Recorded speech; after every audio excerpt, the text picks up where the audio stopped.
જય માતાજી મિત્રો, આજ આપણે આવી ગયા છે અમદાવાદ જેતલપુર, જે આપણે સ્વામિનારાયણ ભગવાન મંદિરના 200 વર્ષ પૂર્ણ થતા તે અવસર રાખેલો છે. અવસર 550 વીઘોમાં દ્રશ્ય દર્શાવેલા છે, તો તમને એક ઝલક બતાવી દઈએ. સામે છે ગાડી પાર્કિંગ ને આ છે અવસરમાં જવાનો મેન ગેટ. તમે જોઈ શકો છો.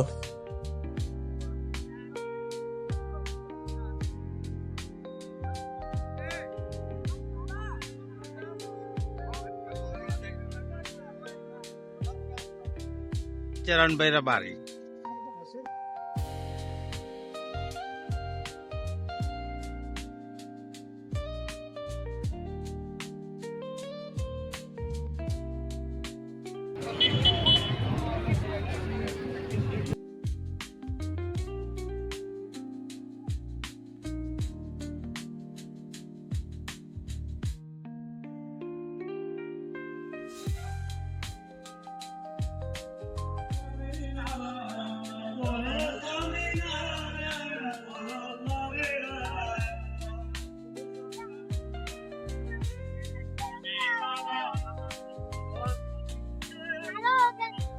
ભગવાન સ્વામિનારાયણ દ્વારા નિર્મિત કરેલા 9 મંદિરો અહીંયા દર્શાવેલા છે. મિત્રો, આ મંદિર છે અમદાવાદ ધામ શ્રી નરનારાયણ દેવ.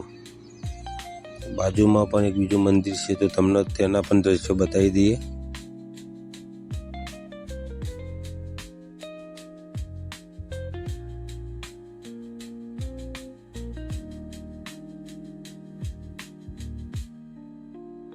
આ છે શ્રી મોદીનું મંદિર. મિત્રો, અહીંયા એવું દર્શાવવામાં આવેલું છે કે કઈ જગ્યાએ કેવી રીતનું મંદિર બનાવેલું છે, એના દ્રશ્યો દર્શાવેલા છે. તો તમે જોઈ શકો છો. બાજુમાં પણ બીજું મંદિર છે, તે કઈનું છે એ તમને પણ જણાવી દઈએ આપણે. મિત્રો, આ મંદિર છે ભુજધામ નરનારાયણ દેવનું છે. તે ભુજમાં આ રીતનું મંદિર બનાવેલું છે, તમે જોઈ શકો છો. મિત્રો, આ મંદિર છે શ્રી વડતાલ મંદિર, જે આપણા આણંદમાં આવેલું છે. વડતાલ ધામમાં એ આ રીતનું મંદિર બનાવેલું છે, જે ભગવાને સ્થાપિત કરેલા 9 મંદિરો છે. 9 મંદિરોનું અહીંયા નિર્માણ કરેલું છે. અને આ છે મંદિર આપણે જેતલપુરનું. ચલો તમને એનું પણ બતાવી દઈએ દ્રશ્ય, કેવું દ્રશ્ય છે. આ મંદિર છે જેતલપુરનું, રેવતી બળદેવજી દાદા. મિત્રો, તમે જે મંદિર જોઈ રહ્યા છે એ છે ધોલેરા ધામ મનમોહન દેવ. ધોલેરામાં આ રીતનું મંદિર બનાવવામાં આવ્યું છે, જોઈ શકો છો તમે. બાજુ પણ એક બીજું મંદિર છે, તો ચાલો તેના પણ દ્રશ્યો આપણે તમને બતાવી દઈએ. મિત્રો, આ મંદિર આવેલું છે આપણે દ્વારકા ધામ શ્રી મુરલી મનોહર દેવ. મિત્રો, આ મંદિર છે જુનાગઢ ધામ શ્રી રાધારમણ દેવ. તમે જોઈ શકો છો. આપણા જુનાગઢ ધામમાં આ રીતનું મંદિર આવેલું છે સ્વામિનારાયણ ભગવાનનું. ગઢપુર ધામ ગોપીનાથજી દેવ મંદિર તમે જોઈ શકો છો. ગઢપુરમાં આ રીતનું મંદિર આવેલું છે. ભાઈ જાઓ.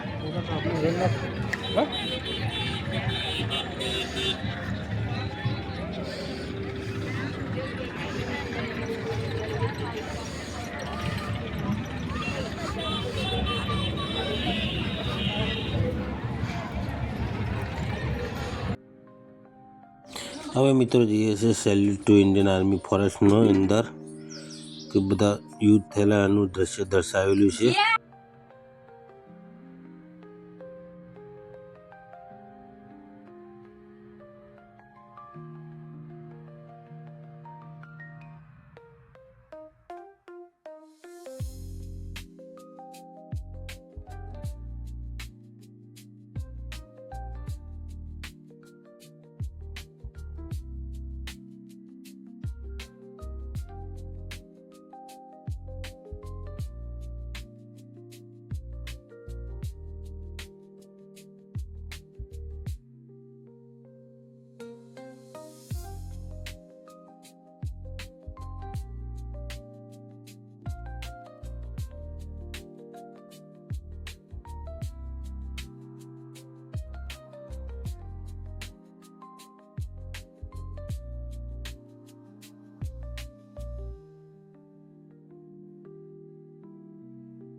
તો મિત્રો હવે જઈશું આપણે ઈસરોમાં જે અંતરિક્ષમાં ઉપયોગ થતા કેન્દ્ર દર્શાવેલા છે કે રીતનું ચંદ્રયાન ઉતાર્યું છે શું છે બધું તમને માહિતી આપશે.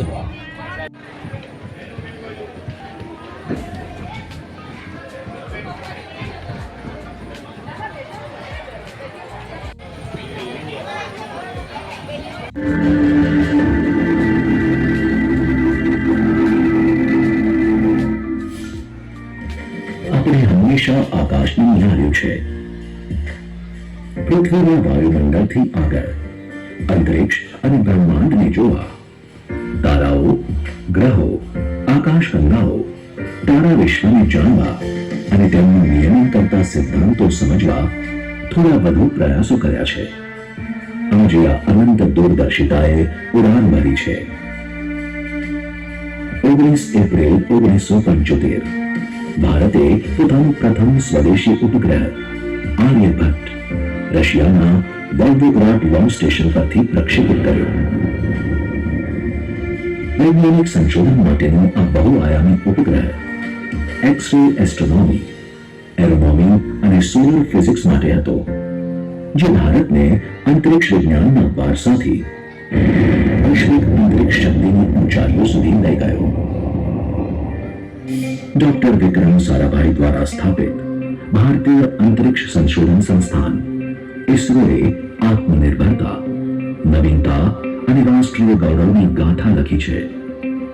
1980માં SLV-3 દ્વારા પ્રક્ષેપિત રોહિણી ઉપગ્રહને પ્રસ્થાપિત કરવાથી માંડીને આજે ઇસરોનું દરેક મિશન ભવિષ્ય તરફનું એક મોટું પગલું છે.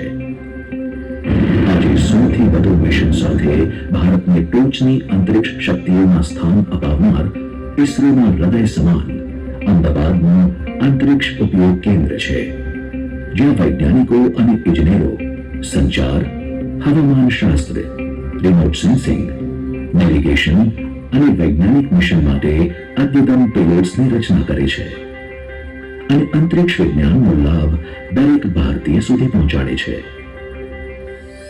ચંદ્રયાન 3ના લેન્ડરને ચંદ્રના દક્ષિણ ધ્રુવ નજીક સોફ્ટ લેન્ડિંગ કરાવવામાં અંતરિક્ષ ઉપયોગ કેન્દ્ર એટલે કે સેટની મહત્વની ભૂમિકા રહી છે.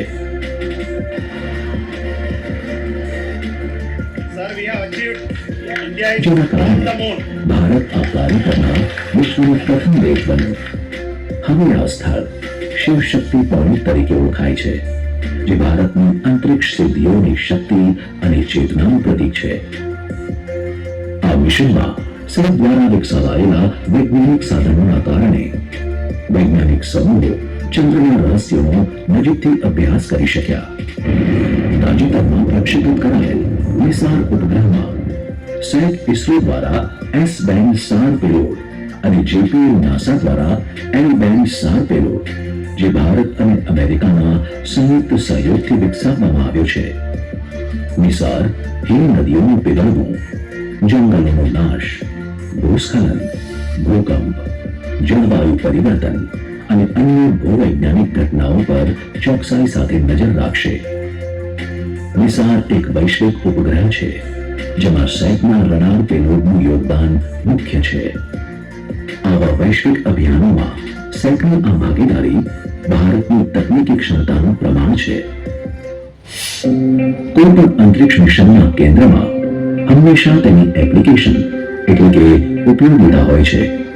ઉપગ્રહ વિષયક ઉપયોગો જ તેની રચના અને મિશનને નક્કી કરે છે. આજે તમે કોઈ પણ સુવિધાનો ઉપયોગ વિચારો, ઇસરો પાસે તેના માટે અંતરિક્ષ આધારિત ઉકેલ અવશ્ય છે. સંચાર, ટેલિવિઝન પ્રસારણ, telecommunication, mobile network, internet connectivity, સુરક્ષિત બેન્કિંગ સેવા, ઈ-લર્નિંગ, ગ્રામ્ય અને શહેરી આયોજન, દરિયાઈ, રેલ અને હવાઈ ટ્રાફિક મેનેજમેન્ટ, નાવિક દ્વારા નેવિગેશન, જંગલોની કાપણી અને વૃક્ષારોપણના અભ્યાસ, હવામાન પૂર્વાનુમાન, ચોમાસાનું પૂર્વાનુમાન, પૂર અને આફત વ્યવસ્થાપન, વાવાઝોડા, ચક્રવાત, હિમ નદીઓનું પીગળવું, નદીઓનું સંચાલન, સમુદ્રી ઉપયોગ, માછીમારી, ટેલી એજ્યુકેશન અને ટેલિમેડિસિન, પ્રિસિશન ફાર્મિંગ, અથવા સ્વચાલિત ટોલ ટેક્સ ચૂકવણી જેવી સરળ સેવાઓમાં પણ ઇસરોના ઉપગ્રહ નેટવર્કની શક્તિ અદ્વિતીય રહી છે. ચંદ્રયાન, આદિત્ય L1, એસ્ટ્રોસેટ અને મંગળયાન જેવા ખગોળીય મિશનોએ યુવા વિદ્યાર્થીઓમાં માત્ર જિજ્ઞાસા જ ઉત્પન્ન નથી કરી, પણ વૈજ્ઞાનિક સમૂહોને એક વિશાળ યોગદાન આપ્યું છે. ચંદ્રયાન 1 ચંદ્ર પર પાણીના અણુ શોધ્યા. ચંદ્રયાન 3 ચંદ્રના દક્ષિણ ધ્રુવની નજીક ઉતરી ઇતિહાસ રચ્યો. આદિત્ય L1 સૂર્યના બહારના સ્તરનો અભ્યાસ કરે છે, સૂર્ય વાવાઝોડાઓને સમજવા માટે. એસ્ટ્રોસેટ ભારતનો મલ્ટી વેવલેન્થ સ્પેસ ટેલિસ્કોપ, જે ન્યુટ્રોન તારાઓ, આકાશ ગંગાઓ અને બ્લેક હોલ્સનું નિરીક્ષણ કરે છે. જ્યારે મંગળયાન થકી પ્રથમ પ્રયાસમાં જ મંગળ પર પહોંચનાર ભારત વિશ્વનો પ્રથમ દેશ બન્યો. હાલમાં ઇસરોના સ્પેસએક્સ મિશને અંતરિક્ષમાં અવકાશયાનોના સ્વચાલિત ડોકિંગનું પ્રદર્શન કર્યું, જે ભવિષ્યના અંતરિક્ષ સ્ટેશન માટે મહત્વપૂર્ણ પગલું છે. ભારત 2030 સુધીમાં પોતાનું ભારતીય અંતરિક્ષ સ્ટેશન પ્રસ્થાપિત કરવાની યોજના બનાવી રહ્યું છે, જે લાંબા ગાળા માટે માનવી માટે અંતરિક્ષમાં રહેવાનું શક્ય બનાવશે. આજે ભારત ગગનયાન મિશન માટે તૈયાર થઈ રહ્યું છે, જે અંતર્ગત ભારતીય અંતરિક્ષ યાત્રીઓને ભારતીય ભૂમિ પરથી અંતરિક્ષમાં મોકલવાની તૈયારી કરી રહ્યું છે. આ મિશન માનવયુક્ત અવકાશયાન, જીવનને મદદરૂપ સિસ્ટમ અને અંતરિક્ષમાં કામ આવે એવી દવાઓ સાથે સ્વદેશી કુશળતા સાબિત કરશે. ઇસરો ચંદ્રયાન 4 મિશન દ્વારા ચંદ્ર પરથી નમૂના પરત લાવવા તેમજ શુક્ર ગ્રહના ઘન વાયુમંડળ અને જટિલ પરિસ્થિતિઓના અભ્યાસ માટે શુક્રયાન મિશનની યોજના બનાવી રહ્યું છે. સાથે જ નીચી ભ્રમણ કક્ષામાં ઉપગ્રહો, નવા સ્ટાર્ટઅપ્સ, ખાનગી લોન્ચ જેવા પ્રયાસોને મદદ આપી રહ્યું છે, જેથી અંતરિક્ષ ઉદ્યોગ સાહસિકતાનો સુવર્ણ યુગ શરૂ થાય. આર્યભટ્ટ ઉપગ્રહે 50 વર્ષ પહેલા જે ગર્વ અને મહત્વાકાંક્ષા સાથે અંતરિક્ષમાં પગલાં માંડ્યા હતા, તે દીર્ઘદ્રષ્ટિને, તે વૈજ્ઞાનિકો અને ઇજનેરોની અદ્ભુત નિષ્ઠાને સલામ છે,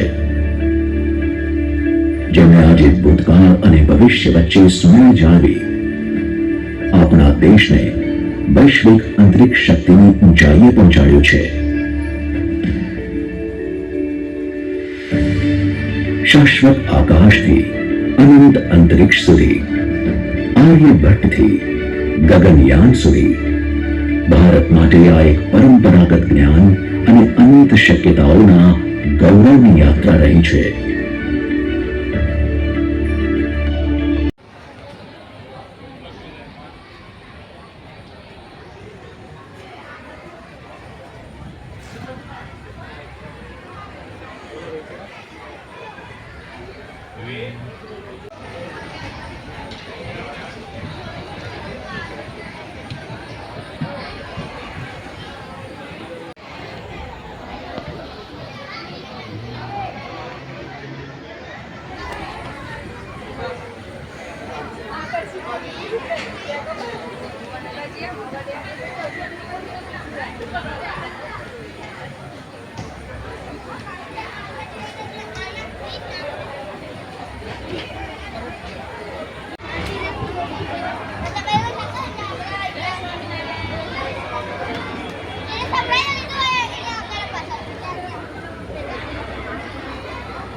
टोल टैक्सी अंतिम कपाते है ना।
डॉक्टर वैज्ञानिक द्वारा स्थापित भारतीय अंतरिक्ष संशोधन संस्थान इसरो ने